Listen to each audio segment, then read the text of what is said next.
welcome to the Brazilian BA guest. We are here every week with a different guest talking about something on the area of business analysis. If this is your first experience with this channel, take a look in the other videos that are in the Brazilian BA channel on YouTube and subscribe it. Click on the bell. It will be a pleasure to have you as my guest every week. But today I have a special guest who comes from Russia. This guy is Alex Belin. Thank you, Alex, for coming. Hi, Fabrizio. Thank you for inviting me. You are, as me, an IBA chapter president, and it's very nice to have someone who live the same issues as I do. My pleasure. But you are also an ex-specialist in digital transformation. And the question I get to you today is, how does business analysis work in digital transformation initiatives? I thought that you could start by giving us your personal definition about what does digital transformation means. Right. So before we start to discuss the role of business analysis in the digital transformation initiatives, we need to try to find the common ground in understanding what does it mean, the digital transformation per se. I would say that unlike the standard or popular perception, digital is not about the technology. Digital about the disruption of traditional business. I mean, traditional business which put or place the business in the center of the attention.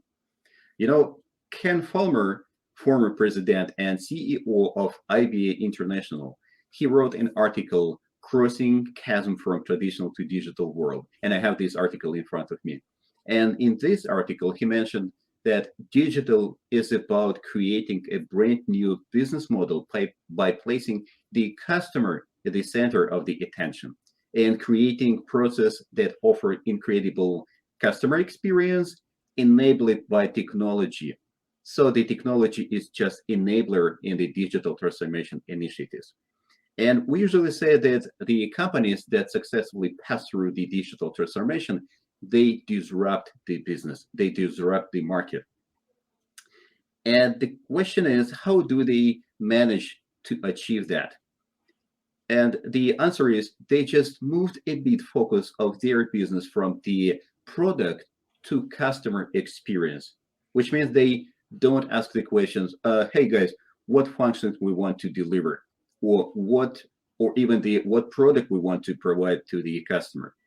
They focus on the only right thing, the only right question. What does the customer really want? And I can give you an example here. Yes, for example, I just want to stop a little bit to think, because you are giving me a lot of important information here, and I want to make that to sound really clear for those who are watching us. First of all, digital transformation is not about the use of technology or about creating new technology. It's about creating new experience for customers using technology. So the technology is just a small part of the description of digital transformation that you use it as. Is putting the customer in the center. Maybe the name digital transformation is not fair with this transformation that's happening. Putting the customer in the center of what we are doing, and not the product or the business, but changing the focus and looking for what opportunities we have in technology to create a better experience. That's right. That's right. So if we take a look at the traditional business, at the center of the processes, we have the product. So we have a product and we have a lot of business processes around this product. And all these processes, they are oriented to the product development. But in a new model, in the digital transformation model, we have a customer at the center, and we have all business processes constructed around the customer, And more than that, we have a lot of examples when the customer involved into the product development process. This is the significant step forward in the business models which digital transformation provides. Yes, and you are going to give us an example. Yeah. So for example, you would like to create or to start new car rental company. what should be the main thing you will care about? I think that to get better cars for rent, right?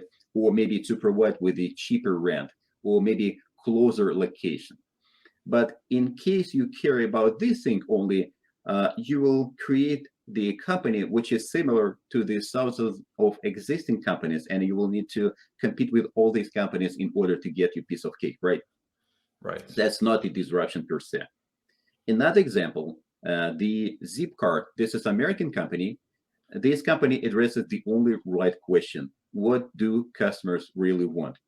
And investigating this question, they come up with the very interesting result. They understood that the customer really want to have shorter rent cycle, not 1 day, not 1 week, not 1 month, but maybe 10 minutes, 30 minutes, 1 hour. That's it.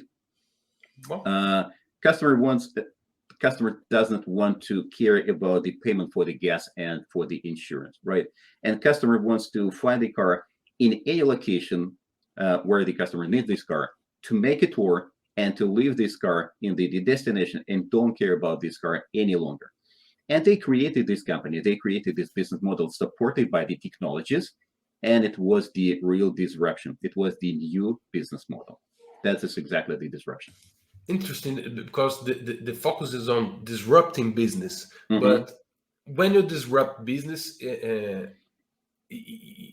believe you have a lot of resistance on that. Isn't that? Isn't that Yep, true? yep. So we have several. So speaking about the disruption, we have the clear understanding that disruption, this is something great, something new. This is progress. This is moving forward. But actually, we have several problems related with the disruption. First of all, we can say that if new company invents the new business model, and the company wants to build this business model, this company will face plenty of problems and challenges. And in fact, they have only two options. Either they will survive and create something new, or they will die. But that's not the problem. The problem is when the existing company wants to apply the digital transformation in existing business. Right. And in this situation, if company conducts this digital transformation in a right way, the transformation will impact not only work group or department or maybe division. It will significantly reconstruct the entire business. It will literally change each individual aspect of this business. And more than that, it will touch everyone in the company, from the security guy to the president of the company. That's what the business analyst should care about. This is first problem the business analyst should keep in mind working in the digital transformation. That's why it's called a transformation and not a Right. business creation. Absolutely. Yep. This is for companies that are already established and are disrupting their business model. Interesting. Yep. And how to deal with that? So, what the main thing we need to care about working in this kind of projects? I can illustrate using very simple experiment. You can hold up your hand, and you can have someone to push on this hand. What do? You push it back. Yeah. Right. Why it happens? Because to resist force is a natural biological reflex. So any changes, law, right? Absolutely. Any changes cause the resistance. This is normal, natural reaction. And coming back to the project, we can say that if in standard product development project, we can the standard product development project, it impacts or affect particular department. But in a digital transformation project, we significantly reconstruct the business of entire company. It means that the restriction to change will be significantly higher, right? So the level of the potential resistance might be significantly, dramatically bigger. And the first person who will face this resistance, this is business analyst. Probably because he have to understand the context where the business is. He is the one who is mapping the connections between different parts of the business and how these parts collaborate, right? Yep. This is the person who gets the information from the customers. And in case customer doesn't want to work with the business analyst, all other stuff all other techniques or methodologies business analysts can use doesn't make any sense, right? Because he cannot get the initial information from the customer. Customer doesn't want to work with this, doesn't want to collaborate, because the customer feels some danger for him or for her personally. And I would say that this is the biggest difference and challenge the business analyst should deal in the digital transformation project. It won't be possible just to work as usual, as we worked before. And business analysts should be aware about the resistance of change and to learn how to handle this professionally. I would like to illustrate that difference.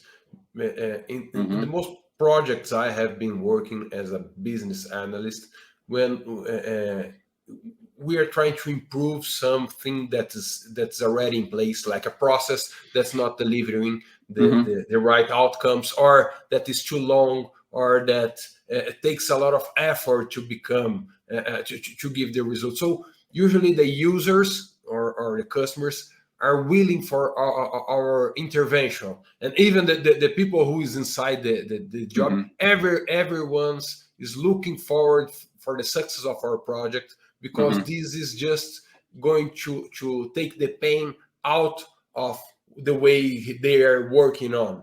Right. And when you bring this disruption, eh, there's a lot of uncertainty about how life will be after the change, That's because right. it's not just removing my pain, especially from the Mm-hmm. perspective of someone who is inside the business. Probably Mm-hmm. the customer won't have so much resistance, but someone inside the business will be very resistant to that. Absolutely. I can give you a very simple example. For example, you are working in a project to automate the business processes in warehouse, and you start to collaborate with the main manager of this warehouse, and you say to this manager, "Hey, we're working on the application which will completely automate your work." This person immediately will feel threatened from your words, right? Because he Sure. understood, hey, they want to automate my business. So in future, the company won't need me anymore. Everything will be automized. And I can give you 100%, I can assure you 100% that this person he won't collaborate with you. He Yeah. will hide the information. He will try to stop or maybe discredit your intention. So this person won't be collaborative in this He project. will sabotage Yeah, what you're doing, absolutely. Yep, probably. yep, And yep. what tips would you give for business analysts who are facing this kind of business transformation initiatives now? Yeah, I would say that actually the digital transformation, uh, the disruption, and the resistance to change. This is actually very, very interesting area. And the main advice I would like to give: we need to learn how to work in new environment, in new project, in new project types. We need to learn how to work in the digital transformation intention. And I would like to say that there are a lot of articles and books written about the stakeholder management, about the organizational changes management, and specifically about the resistance to change. And I would like to recommend to read some books which I have in my library, and I think that these books really great books.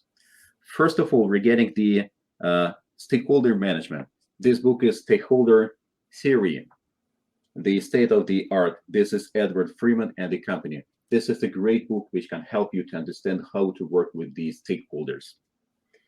Uh, Regarding the change management, there are a lot of books written by the John Kotter, and he's the guru in change management. Any books, any articles written by the John Kotter will be useful for you. The interesting book regarding the change management, this is The Planning of Change. Very interesting book. It's old enough, but I believe that they have a newer edition, and you can find this book in any platform. The book, which encompasses two areas, this is stakeholder management and change management. and a little bit the resistance to change. This is Checklist for Change, created by the Thomas Hardy. This is a great book. Several editions of this book. And the diamond in my library, this is the Resistance to Change, a guide to harnessing its positive power, written again by the Thomas Hardy and Elizabeth Royals. This is the great book. Actually, I have two versions of this group, physical version and Kindle version. And in Kindle version, I highlighted even each individual line of this book, because each word, each line in this book is very, very interesting and usable. That's what I would like to recommend. That are great recommendations. Thank you. I will try to find out links and put they available here in the description of this video. And I know that you are also creating your own platform for stakeholder management. Is that true? That's right. So we created, this is a small startup of mine. We created the platform which allows business analysts to accumulate information about the stakeholders in a project.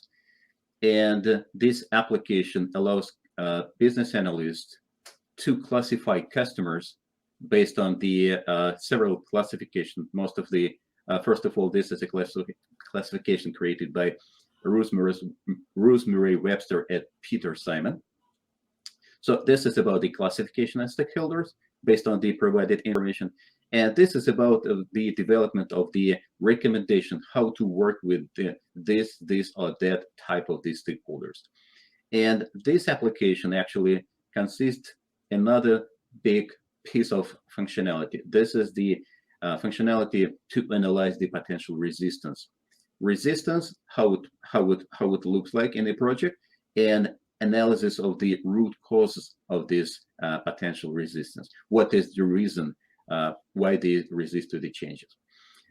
This platform I use in test mode. It's not open right now, but in future we plan to localize, to translate this platform to English language and to make it open. And welcome, you will use this platform. And if people want to know about it or to get in touch with you, where can they find you? Facebook, LinkedIn, any social platform. Perfect. And I will share your links here in the description of this video as well, so people can find you. Alex, thank you very much for coming. It was a pleasure to have you here and to learn from you. Thank you very much. Thank you. See you.